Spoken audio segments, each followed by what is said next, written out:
Alors vidéo numéro 3, je repars sur les datations.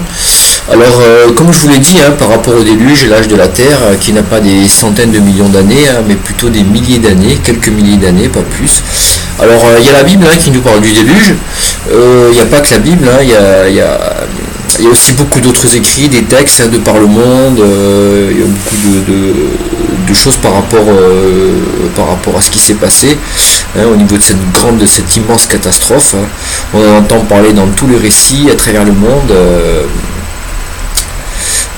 Donc aujourd'hui, ces récits sont confirmés par la science, en fait, puisqu'on retrouve des traces effectivement qu'il y a eu un déluge et que le monde n'est pas si vieux que ça. Alors il y a un monsieur qui s'appelle monsieur Dominique Tasso, qui je vous conseille de l'écouter, c'est très intéressant. C'est La Terre a-t-elle 10 000 ans sur YouTube. Voilà, il nous parle de sédimentologie, il nous explique aussi que certaines méthodes de datation, comme la datation par radioélément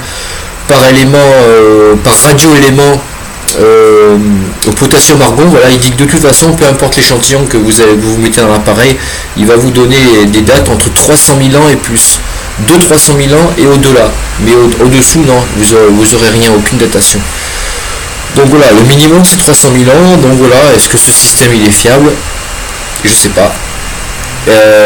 Ensuite, il y a des scientifiques, il y a des chercheurs qui ont découvert au lac Tioux de la lave datant de 3 millions d'années qui recouvre des coquillages de 5000 ans. Voilà, il parle de tout un tas d'anomalies et de contradictions sur les datations. Il parle de datation par superposition, ce qu'on regarde aujourd'hui. Donc il dit voilà, par dépôt, ça s'est recouvert par couche, etc., par masse, par poids, suite à justement ce fameux déluge. Et il revient sur les dépôts au niveau des deltas, au niveau des fleuves qui se jettent dans la mer et tous les sédiments qu'il y a. Il dit que on nous dit que ça a mis des millions d'années à se former, alors qu'en fait il y a des études qui ont été faites sur la granulométrie et en paléohydraulique. Et les résultats nous racontent qu'il y a eu des millions de mètres cubes et de roches, de boue, d'eau, tout ça qui ont été entraînés, drainés d'une manière très rapide dans ces canyons, ces vallées, ces vallons. Voilà, ça s'est fait en quelques jours, voire quelques semaines, sur des centaines et des centaines de kilomètres, et ça s'est redéposé plus bas lorsque le courant s'est calmé. Voilà, donc on se rend compte aujourd'hui justement grâce à des expériences, des tests, des analyses qui ont été faites que toute la géologie elle est à remettre en cause. En Russie, dans les fonds marins, on a retrouvé des nodules incrustés dans de la roche datant de 1 million d'années. Des nodules, c'est une espèce de boule, je sais pas, incrustée dedans, dans une roche, donc 1 million d'années la roche. Il y a un chercheur qui a ouvert un de ces nodules en deux et il a retrouvé une capsule de bière finlandaise. Vous imaginez? Voilà, alors dans certains musées on pouvait trouver certaines pièces étranges qu'on a retirées et qu'on a mis de côté, je veux dire dans des caves, des trucs ou des coffres-forts, on n'en parle pas, ça dénote un petit peu. Ça concorde pas trop avec la chronologie ni l'histoire. Alors dans Eden Saga, il y a singularité archéologique, je vais vous lire 2-3 exemples d'anomalies, vous allez voir, c'est pas mal. Alors en 1844, il y a Sir Davis Brewster, il rapporta qu'un clou et un marteau avaient été découverts fermement enfoncés dans un bloc de grès de la carrière de Kingoody, Minfield en Écosse. Alors un marteau de 400 millions d'années. Voilà, le docteur A.W.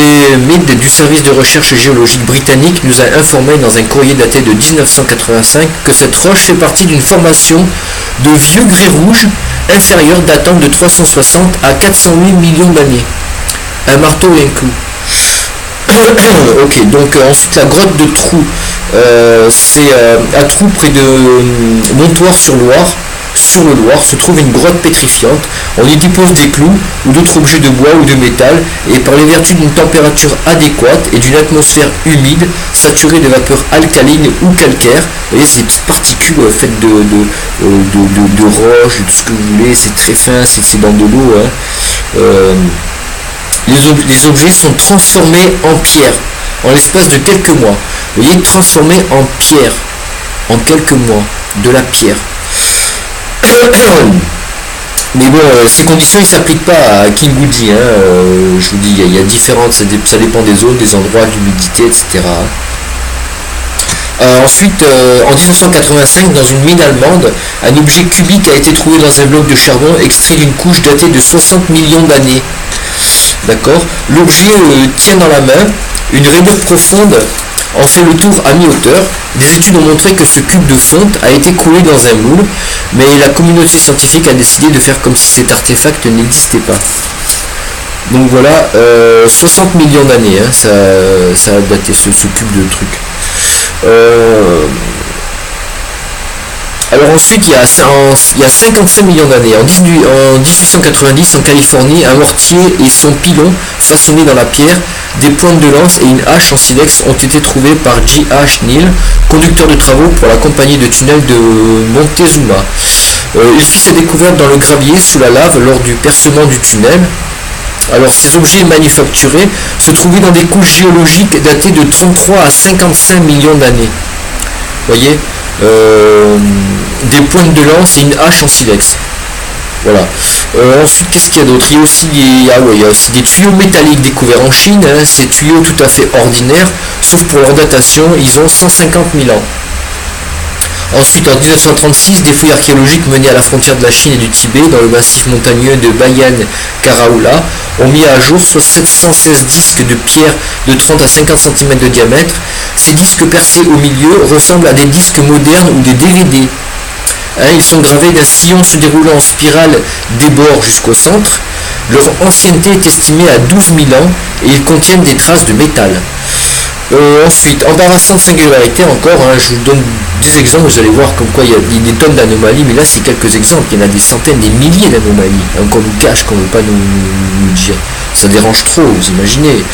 Alors en Afrique du Sud, près d'Otodal, les mineurs ont remonté en 30 ans près de 200 objets métalliques sphéroïdaux. Les professeurs de géologie McVell et Bischoff ont étudié ces sphéroïdes.